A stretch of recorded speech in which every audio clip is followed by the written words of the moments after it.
C'était là le sommaire de votre journal, mesdames et messieurs. Bienvenue à tous et à toutes. Les travaux préparatoires des États généraux de l'enseignement supérieur universitaire ont bel et bien démarré à l'Université panafricaine de gouvernance et innovation, UPGI en sigle, un établissement choisi pour le lancement des 10 travaux. Les membres de la coordination des États généraux en vue se sont imprégnés à la base des mots qui rongent les secteurs. C'était au cours d'une conférence débat organisée dans l'auditoire Mami Lengue Mwambai Moussaou de l'UPGI, reportage signé Georges Mampoko.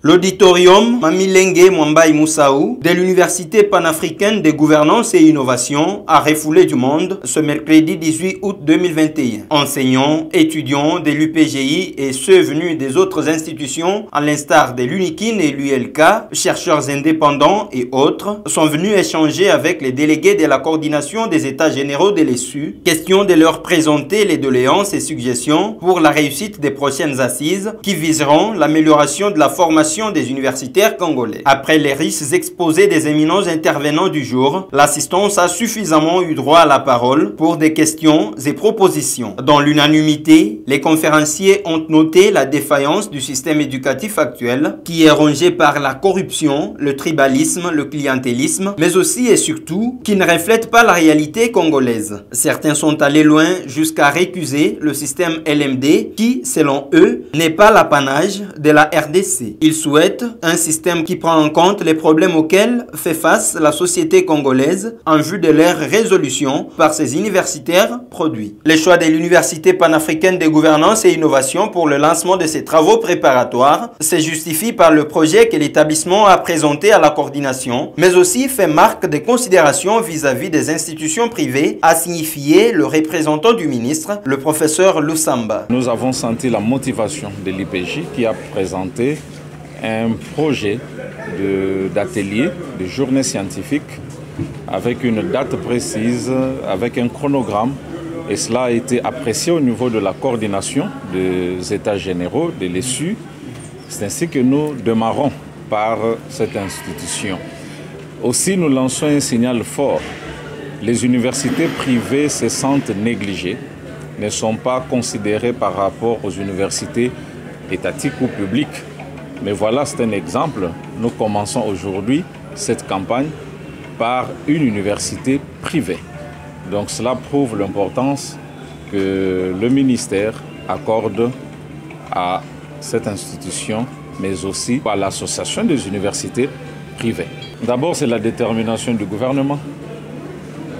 Le ministre est très déterminé, sa coordination est déterminée et aussi le gouvernement est déterminé à organiser ces assises.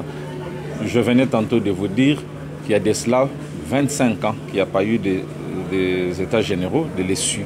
Donc c'est une opportunité pour organiser, évaluer, voir où nous sommes partis, où nous sommes, où nous allons et voir comment innover, redresser ces secteurs.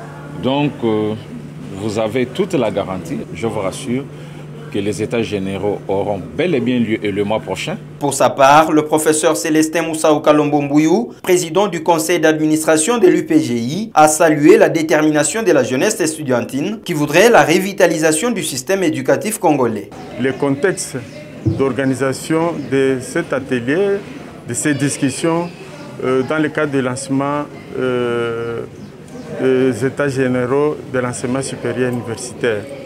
Si j'ai un tout petit mot à ajouter, c'est le constat sur la détermination de la jeunesse estudiantine et tous les acteurs de la société. Parce qu'ici, là, il n'y a pas eu que les étudiants des universités, il y a eu même des élèves et certains parents qui ont voulu écouter les discussions relatives à l'organisation de ces États généraux de l'enseignement supérieur universitaire. Cette détermination voudrait constituer tout simplement un signal fort où les acteurs impliqués dans le secteur éducatif, la jeunesse, les parents, voudraient qu'on puisse effectivement rénover les choses dans ce secteur. En partant du comportement moral des acteurs, la logistique, quand je parle de la logistique, je fais allusion aux moyens matériels et toutes les autres considérations qui voudrait que les réformes à adopter aillent dans le sens de la revitalisation du système éducatif congolais. Rappelons que plusieurs autres établissements de l'ESU sont concernés pour accueillir tour à tour ces travaux préparatoires pour que les matières à débattre viennent réellement des différents acteurs.